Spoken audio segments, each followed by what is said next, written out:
Assalamualaikum warahmatullahi wabarakatuh. Halo semuanya, balik lagi bersama saya Sarmunadi. Nah, di pertemuan ke-14 ini atau terakhir ini, saya bakal menjelaskan atau sedikit memaparkan tentang ragam fitur dan struktur penulisannya. Nah, di sini langsung saja teman-teman. Fitur adalah jenis penulisan yang menyajikan pendapat subjektif dan ringan mengenai suatu objek. Biasanya tidak berkaitan dengan berita. Keberadaannya penting bagi media cetak, daring, dan televisi karena dapat mempertahankan jumlah pembaca dan penonton serta meningkatkan rating.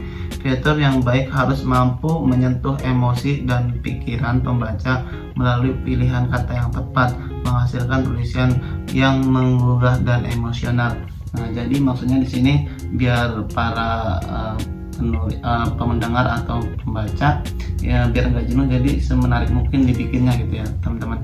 Terus dalam menulis fitur yang baik terdapat beberapa unsur penting yang harus diperhatikan penulis. Unsur-unsur tersebut meliputi tema yang bersifat aktual dan faktual, sudut pandang yang umumnya menggunakan sudut pandang orang ketiga, plot yang berbagi dalam beberapa tahap mulai dari pengenalan hingga penyesuaian konflik, karakter yang mengembarkan kepribadian tokoh, gaya penulisan khas penulis, suasana yang menghidupkan isi cerita, dan latar tempat yang menunjukkan lokasi peristiwa. Semua unsur ini untuk menciptakan fitur yang menarik, informatif, dan mengundang emosional bagi pembaca. Dan tentunya ini tuh ketika kita menulis fitur, tentunya kita harus berita yang atau informasi yang aktual, yang terhangat gitu ya, dan juga tidak membohongi publik gitu teman-teman. Terus fitur adalah tulisan kreatif yang menggabungkan unsur subjektivitas dan fakta menarik untuk menggugah emosi pembaca. Berbeda dengan berita biasa yang fokus pada fakta penting, ada berbagai jenis fitur seperti fitur berita, profil perjalanan, sejarah, how to do, dan human interest. Fitur berita mengangkat sisi human interest dan peristiwa, sementara fitur profil membuat kisah hidup tokoh yang inspiratif. Fitur perjalanan menggambarkan pengalaman wisata secara rinci. Fitur sejarah mengisahkan peristiwa atau tokoh bersejarah. Fitur how to memberikan pandangan praktis, dan fitur human interest menyentuh perasaan pembaca dengan cerita kemanusiaan. Semua jenis fitur ini digunakan untuk menarik perhatian dan menyampaikan informasi secara menarik dan emosional. Nah, jadi fitur itu banyak ya teman-teman, kayak ada fitur profil, ada fitur sejarah, ada fitur perjalanan gitu ya, beda-beda. Struktur penulisan fitur adalah elemen penting dalam menciptakan tulisan yang menarik dan informatif. Menurut Romley, struktur fitur terdiri dari 5 elemen utama. Yang pertama, judul, lead, bridge, body, and ending. Judul harus menarik perhatian dan menggambarkan isi cerita. Nah, biasanya kan orang-orang tuh melihat dulu gitu ya. Kalau emang dari judulnya menarik, otomatis para pembaca atau pelihat itu ingin melanjutkan itu. Terus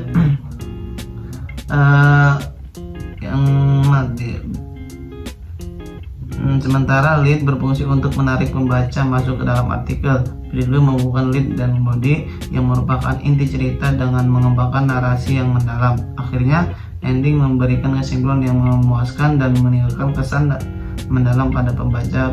Penggunaan struktur ini membantu penulis menjadi cerita yang lebih menarik, efektif, dan layak untuk dipublikasikan. Nah, di sini ada beberapa saran ya untuk gimana supaya fitur ini lebih menarik itu. Saran akademis, saran praktis, dan juga misalkan saran akademis itu melakukan analisis konten fitur yang telah diterbitkan untuk mengidentifikasi elemen-elemen yang paling efektif dalam menarik empati pembaca. Terus pelajari konteks sosial. Terus ada juga dapat umpan balik dan dari rekan sejawat atau mentor yang berpengalaman dalam penulisan fitur. Nah, adapun yang saran praktis ini, sertakan detail yang menarik dan deskriptif dalam tulisan untuk menciptakan gambar yang jelas di benak pembaca sehingga membantu merasakan pengalaman yang sama dengan tulisan penulis. Terus sertakan cerita pribadi atau pengalaman individu yang dapat membuat pembaca merasa terhubung secara emosional dengan cerita yang disampaikan. Terus bacalah fitur dari penulisan terkenal untuk memahami gaya penulisan dan bagaimana mereka menyampaikan emosi melalui tulisan. Analisis ini dapat membantu penulis menemukan gaya mereka sendiri. Nah, jadi biasanya ya teman-teman, kalau memang kita menulis berdasarkan pengalaman itu biasanya lebih ke sesuai dengan apa yang orang rasakan gitu, otomatis nanti bisa lebih nyambung dan juga lebih penasaran untuk membacanya gitu ya. Nah, mungkin itu saja apa yang bisa saya sampaikan, kurang lebihnya juga mohon maaf. Oh ya, dan mungkin ini adalah video atau learning journal yang terakhir.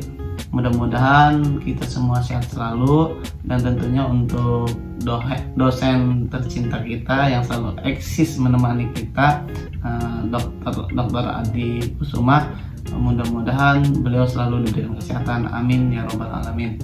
Oke, kurang lebih mohon maaf. Wallahul muwaffiq ila aqwamit thoriq. Wassalamualaikum warahmatullahi wabarakatuh.